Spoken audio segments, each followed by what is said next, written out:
Welcome back to my YouTube channel. In today's video we are back with a cozy crochet with me, and today we are going to be making a Totoro tote bag. I've been wanting to make this for a really long time. I'm absolutely in love with the character. He is absolutely adorable. I actually have not watched My Neighbour Totoro, but I really want to, and I will watch it at some point. I just couldn't watch it while I was crocheting this because it's in Japanese. Like, the audio is originally in Japanese and I need to, read the subtitles. So I found this grid pattern from Pinterest and I thought it looked like the perfect size for a tote bag. So whenever I do grid patterns, I like to number everything, especially if they don't have numbers on it. As you can see on this grid pattern, it had a times 43 along the bottom, and this means that you should chain 43 plus 1, but it doesn't have any more numbers other than that. So I decided to just label everything myself, especially when it comes to changing the color. I need to know how many stitches I need to make in the background color before I reach a color change, and how many colors change stitches. Hopefully that doesn't sound too complicated, but that's just how I've been doing my grid patterns a lot lately. I do have a YouTube video on how to do grid patterns. It's called A Beginner's Guide to Grid Crochet, and a lot of people really enjoyed it. It's probably the video on my YouTube channel that has the most views, and yeah, I helped a lot of people out. But I did not mention this number method, but maybe I should in a future video, maybe a part 2 to the beginner's guide to grid crochet. Okay, so once I finish labeling the numbers, when it comes to darker colors, I just number beneath the line. It can get a little bit confusing sometimes, but I just try to focus and pay attention. So I just took my time labeling it, and I do it one row at a time. I don't label the entire thing. It just helps me keep track on where I'm going, but definitely it could work if you label the entire grid pattern before you start. I feel like it would save a lot of time. So I just decided to watch something on the TV, and it's no surprise that I chose to watch The Lion King. My obsession for The Lion King actually needs to be studied.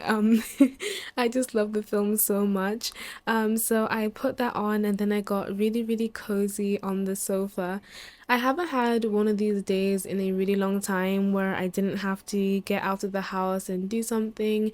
It was just raining, and I thought this was the perfect atmosphere to crochet, and I just love those stay-at-home days where you don't have to worry about anything. So for this project, I decided to use chunky yarn. So I got the yarn in the colors grey, black, and white. So this yarn is compatible with a 6mm crochet hook, but I decided to use a 5.5. I like to size down whenever they recommend something. It's just because the stitches become a lot tighter and a lot neater in my opinion, but it could definitely work with a 6mm crochet hook. And as you can see here, my yarn is already getting tangled. It was kind of frustrating. Like, I literally just opened the yarn. I went to my local yarn shop and they had a sale, so I actually saved £4 on the yarn. Two of the balls were half price. So I wanted this bag to be a little bit bigger than the grid pattern, so I decided to add 2 extra rows along the bottom of just regular white single crochets before I ended up changing the colors. So I just wanted a little bit more space between the bottom and Totoro, because as you can see on the grid pattern, it's 1 row of white and then you start making Totoro, but I wanted to do 2 rows so you can really see it a lot better, so it's more upright, if that makes sense. And also the end of the pattern is also 2 rows, so I just wanted everything to be symmetrical. So after chaining 43 plus 1, I began adding single crochets all the way along the chain.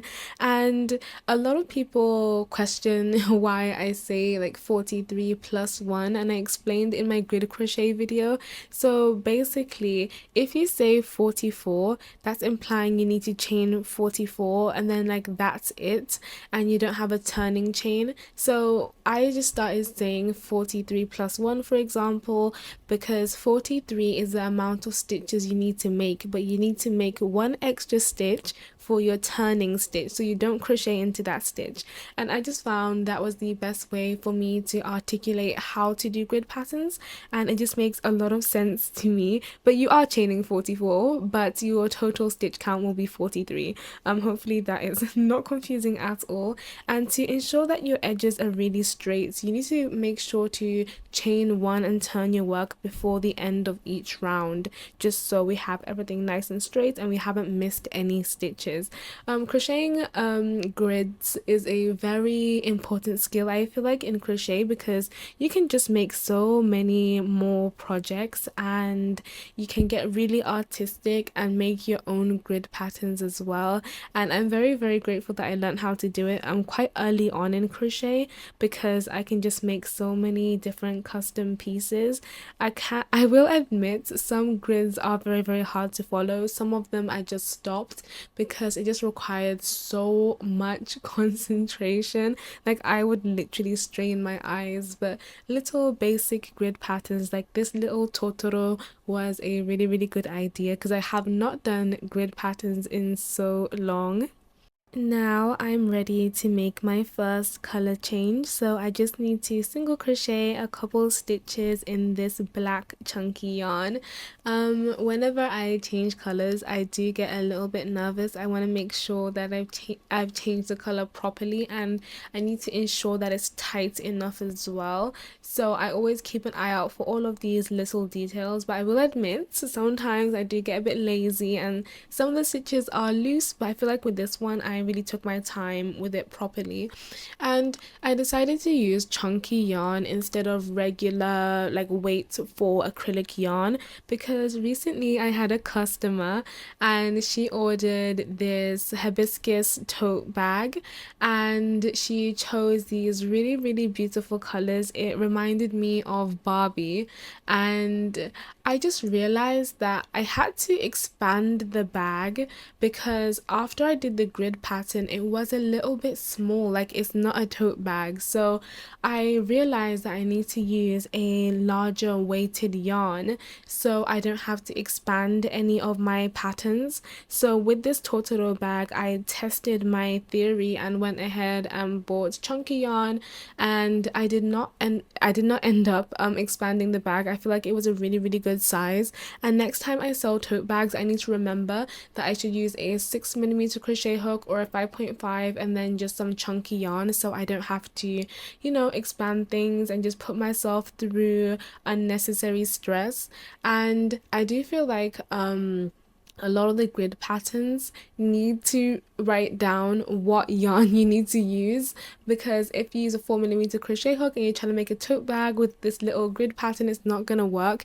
And I know it sounds like very, very obvious, but yeah, I definitely had to improvise when I was making that order. But I'm so happy that she actually loved the bag. I felt so, so proud of myself when I sent off the bag. I'm just so, so happy she liked it, and I'm literally smiling from ear to ear. I always get excited when people appreciate my work and how much time and effort it takes to actually get custom pieces done. So yeah.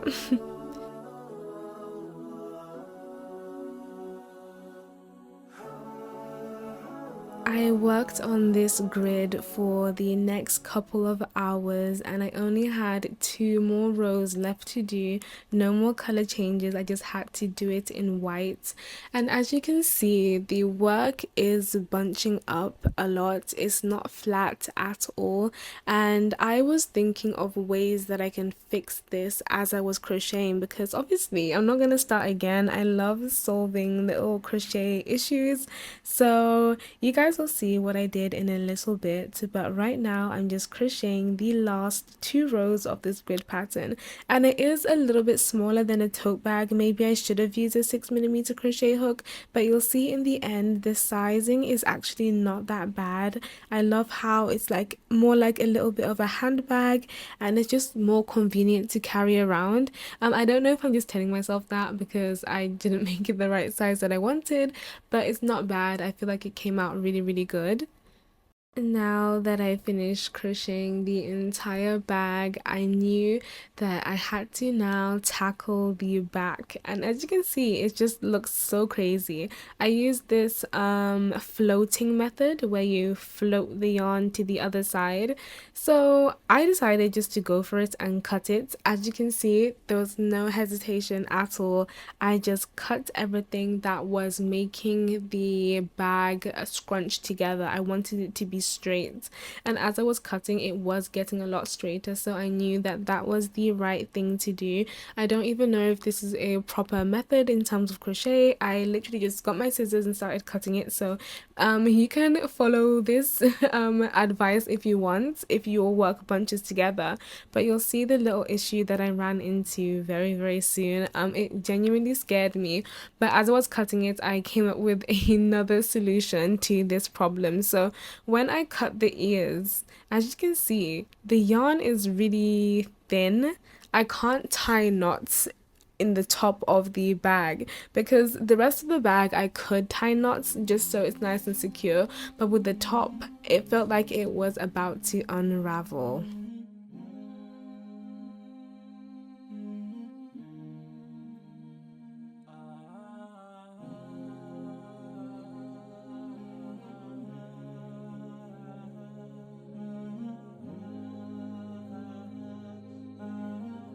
When I finished tying all the knots with the areas that I could, I now had to tackle the ears. So the ears was the area where I had a bit of an issue with because I could not tie knots here. So I decided to do something a little bit crazy, and knowing me, I'm a very creative, artistic person, and I like to research into different types of arts and hobbies and everything. So I used to watch a lot of rug making videos on TikTok, on YouTube, Instagram. I loved how other people just designed rugs by hand, and I really wanted to make them for a while, but obviously the equipment to making rugs in your own household is very, very, very expensive. So what I saw was that when they punched the yarn through the fabric, they used some glue to spread on the back so the yarn doesn't come undone. And I was like, let me try that. I was actually going to use fabric glue, but I couldn't find my fabric glue, so I decided just to use some hot glue, and then I just applied it onto these little thin pieces of yarn that I could not tie into a knot and cut off. So I decided to just spread it all along the area where the ears are, and this actually did secure the yarn really, really well. And I was going to add lining in the bag, so it doesn't even matter what all of this looks like on the inside, it is the outside that matters. When that was done, I decided to work on the straps. I was planning on just sewing the bag together now, but I was like, no, let's just assemble everything at once. So usually with my bag straps, I just chain a few and then work up half double crochets or single crochets, but I wanted my bag straps to be a lot sturdier. So when I was researching on TikTok how to make bag straps that are stronger and that don't stretch as much, I decided that I would do some Tunisian crochet. So I have done Tunisian crochet before.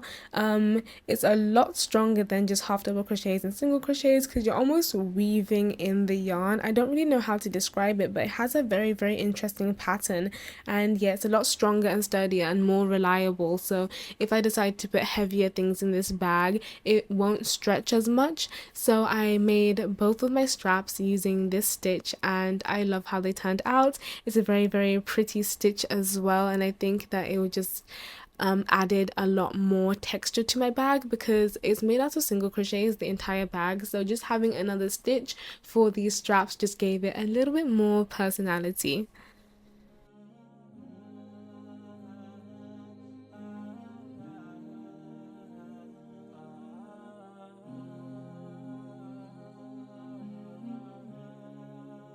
Once I finished crocheting the straps, I began slip stitching the bag, and obviously we're leaving an opening at the top. So I assembled this bag very different to how I usually assemble my bags.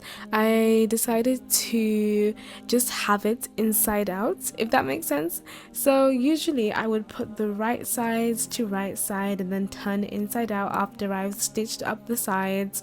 But I wanted this to have a bit of a boxy look. This is just me practicing how to perfect my tote bags when other people order, and I really love this method. I didn't have to turn anything inside out, and I just love how sturdy it looks, and it just looks a lot more seamless and put together. So I did that, and then after I attached my straps, I just slip stitched everything on. I prefer slip stitching to sewing because it's a lot sturdier and it lasts a lot longer, and it's a lot tighter as well, because I honestly hate sewing crochet things.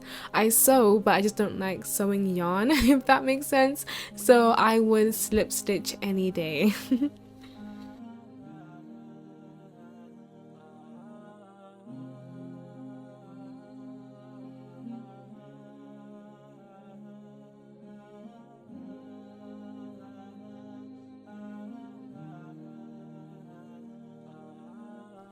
After all that was done, I added some lining to my bag, and typically I would never add lining. I would just end the video right here, but I have some leftover fabric from when I lined my customer's bag, so I was like, let's just use it and line this one so it's more complete and put together.